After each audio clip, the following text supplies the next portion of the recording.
Video உங்களுக்கு பிடிச்சிருந்தா like பண்ணுங்க, ஷேர் பண்ணுங்க, கமெண்ட் பண்ணுங்க. மறக்காம கோகிலா கிச்சனுக்கு சப்ஸ்கிரைப் பண்ணுங்க. தேங்க்யூ, வணக்கம்.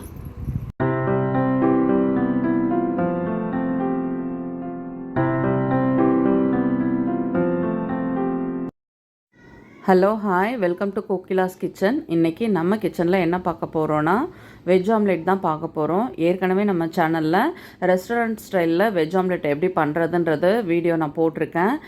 வேணும்னா அதையும் நீங்கள் செக் பண்ணிக்கோங்க. அது வந்து பவுடராக அரைச்சி செய்கிறது, மிஷினில் போயிட்டு பவுடராக அரைச்சி எடுத்துகிட்டு வந்து செய்வாங்க ஹோட்டலில். நம்ம வந்துட்டு வீட்டில் மிக்சிலேயே அதை பவுடர் பண்ணி எடுத்து செய்யலாம். இது வந்துட்டு இப்போ வந்து பாசிப்பயிரை ஊற வச்சு செய்கிறது. இதுக்கு என்னென்ன பொருட்கள் தேவைன்னு பார்க்கலாம். பாசிப்பருப்பு எடுத்துகிட்டு தக்காளி, வெங்காயம், பச்சை மிளகாய், அதுக்கப்புறம் எல்லா வெஜிடபிள் எது வேணாலும் நம்ம எடுத்துக்கலாம். இப்போ வந்துட்டு மிக்சி ஜாரில் நான் வந்து தண்ணியை இருத்துட்டு பாசிப்பருப்பை சேர்த்துட்டு சின்ன துண்டு இஞ்சி, கொஞ்சம் மஞ்சத்தூள், உப்பு சேர்த்து இதை வந்து நல்லா நைஸாக அரைச்சி எடுத்துகிட்டு வந்துக்கிறேன். இப்போ வந்து நீங்கள் அரைக்கும் பொழுது உங்களுக்கு கொஞ்சம் தண்ணி அதிகமாக போயிடுச்சு அப்படின்னா நீங்கள் வந்துட்டு 1 ஸ்பூன் அளவு கடலை மாவும் சேர்த்துக்கலாம். இப்போ பாருங்கள், இது நல்லா நைஸாக அரைச்சி எடுத்துகிட்டு வந்தாச்சு. இப்போது கேப்சிகம் உங்களுக்கு வேணும்னா நீங்கள் வந்துட்டு க்ரீன் கலர் கேப்சிகமும் யூஸ் பண்ணிக்கலாம். என்கிட்ட இருந்ததுனால நான் இதை எடுத்திருக்கேன். கேரட்டு, பீட்ரூட்டு இதுவும் எடுத்திருக்கேன். வாங்க எப்படி செய்கிறதுன்னு பார்க்கலாம். இப்போது ஒரு பாத்திரம் எடுத்து வச்சுட்டு நம்ம அரைச்ச மாவை அதில் சேர்த்துக்கலாம். காய்கறியெல்லாம் போட்டு நல்லா அதை வந்து பீட் பண்ணுற மாதிரி நல்ல பாத்திரத்தில் போட்டு எடுத்து வச்சுக்க வேண்டியதான். இதில் 2 மெத்தடில் செய்யலாம். இன்றைக்கி நான் வந்து ஒரு மெத்தட் செஞ்சுருக்கேன், இன்னொரு நாள் இன்னொரு மெத்தட் செஞ்சு காட்டுறேன். இப்போ நம்ம கட் பண்ணி வச்சுருக்க வெஜிடபிள்ஸ் எல்லாத்தையுமே இது கூட ஆட் பண்ணிக்கலாம். நான் கூட வந்து பட்டர் எடுத்து வச்சுருக்கேன். உங்களுக்கு பட்டர் வேணும் இல்லை சின்ன பிள்ளைங்களுக்கு போட்டு தரோன்னா நம்ம வந்து பட்டர் யூஸ் பண்ணி போடலாம். இல்லைன்னா வெறும் எண்ணெயிலே மட்டும் செஞ்சுக்கலாம். நான் இன்றைக்கி வந்து ஆயில், பட்டர் ரெண்டுமே சேர்த்து மிக்ஸ் பண்ணி தான் செஞ்சுருக்கேன். இப்போ எல்லா வெஜிடபிளும் இதில் போட்டாச்சு. இப்போ வந்து இதை வந்து நல்லா அடிச்சிக்கலாம்.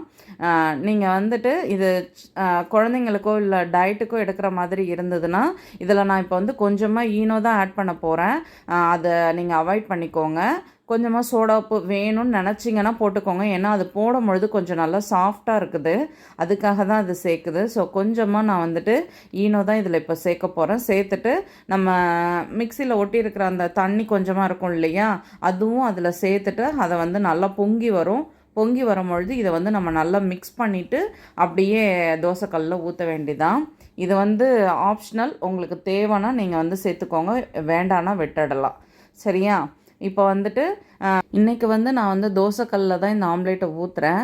நான்ஸ்டிக் கடாய் இருக்குது பாருங்கள், அதில் போடும் பொழுது உங்களுக்கு வந்து நல்லா ஈஸியாக இது வரும். உங்ககிட்ட அது இருந்ததுன்னா நீங்கள் வந்து அதுலேயே ட்ரை பண்ணுங்கள். இப்போ பாருங்கள், நல்லா பொங்கி வந்துடுச்சு, மாவு நல்லா மிக்ஸ் பண்ணியாச்சு.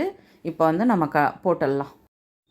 கல் இப்போது சூடாயிடுச்சு. நான் வந்து இதில் கொஞ்சமாக பட்டர் ஆட் பண்ணிக்கிட்டேன். இந்த பட்டர் சேர்க்கும் பொழுது அந்த வாசனை சூப்பராக இருக்கும். கொஞ்சமாக எண்ணெய், இது ரெண்டும் நல்லா சூடானதும் நம்ம எடுத்து வச்சுருக்கிற இந்த மாவை வந்து அதில் சேர்த்துக்கலாம். கல் ஃபுல்லாக ரெண்டும் பரவுற மாதிரி நல்லா ஈவனாக ஸ்ப்ரெட் பண்ணி விட்டுட்டு இப்போ வந்து நம்ம வந்து இதில் சேர்த்துக்கலாம். இங்கே பாருங்கள், இது மேலே வந்து பெப்பர் வந்து ஆப்ஷனல், வேணும்னா சேர்த்துக்கோங்க. எனக்கு அப்படியே அந்த ஆம்லேட் ஃபீலே வந்துடும்ன்றதுக்காக தான் நான் பெப்பர் சேர்க்கலை. ஆக்சுவலாக பேர் என்னவோ வெஜ் ஆம்லேட் தான். பெப்பர் உங்களுக்கு பிடிக்குன்னா நீங்கள் ஆட் பண்ணிக்கோங்க. இப்போ இதை நான் வந்து கொஞ்சமாக பீட்ரூட் துருவி வச்சுருக்கேன், அதுதான் இப்போ மேலே சேர்த்துக்கிறேன். இப்போ மூடி போட்டு அதை வந்து நம்ம க்ளோஸ் பண்ணி ஒரு 2 நிமிஷம் வச்சிடலாம். அடியில் நல்லா கிறிஸ்பாக வரும். இப்போது மூடியை ஓப்பன் பண்ணி பார்க்கலாம். இப்போ பாருங்கள், இதை அப்படியே நல்லா திருப்பி விட்டுட்டு இதையும் நல்லா வேக வைக்கலாம். அந்த கலர் எல்லாமே எவ்வளோ சூப்பராக வந்திருக்கு பாருங்கள். இப்போ தோசை கல்லுன்றதுனால நமக்கு கொஞ்சம் அந்த கிறிஸ்பாக வர்றது கம்மியாகலாம். அதே நம்ம வந்து நல்லா குழியாக கடாயில் போடும்பொழுது நல்லா மொறுன்னு வரும். நான் கொஞ்சமாக மேலே பட்டர் எடுத்து அதை வந்து ஸ்ப்ரெட் பண்ணி விட்டேன். ஸ்ப்ரெட் பண்ணிவிட்டு இதை வந்து இப்போ நாளாக கட் பண்ணிக்கலாம். கட் பண்ணிவிட்டு லாஸ்ட்டாக கொஞ்சமாக பட்டர் இது மேலே போட்டுக்கலாம். அந்த பட்டரோட டேஸ்ட் அவ்வளோ சூப்பராக இருக்கும் சாப்பிட்றதுக்கு. இங்கே பாருங்கள், ரெடி ஆகிடுச்சு. சுட சுட சூப்பராக நம்மளோட வெஜ் ஆம்லேட் ரெடி ஆகிடுச்சு. நீங்களும் வீட்டில் ட்ரை பண்ணி பாருங்கள். பிடிச்சிருந்துச்சுன்னா மறக்காமல் ஃப்ரெண்ட்ஸ் அண்ட் ஃபேமிலிக்கு ஷேர் பண்ணுங்கள். ஷேர் பண்ணுறதோடு மட்டும் இல்லாமல் வீடியோ பிடிச்சா லைக் பண்ண மறந்துடாதீங்க. இது கூட நீங்கள் எதுவுமே தேவை கிடையாது, ப்ளைனாகவே சாப்பிட்லாம். அப்படி ஏதாவது வேணும்னு நினச்சிங்கன்னா சட்னியோ இல்லை வந்துட்டு சாஸோ வச்சு சாப்பிட்லாம்.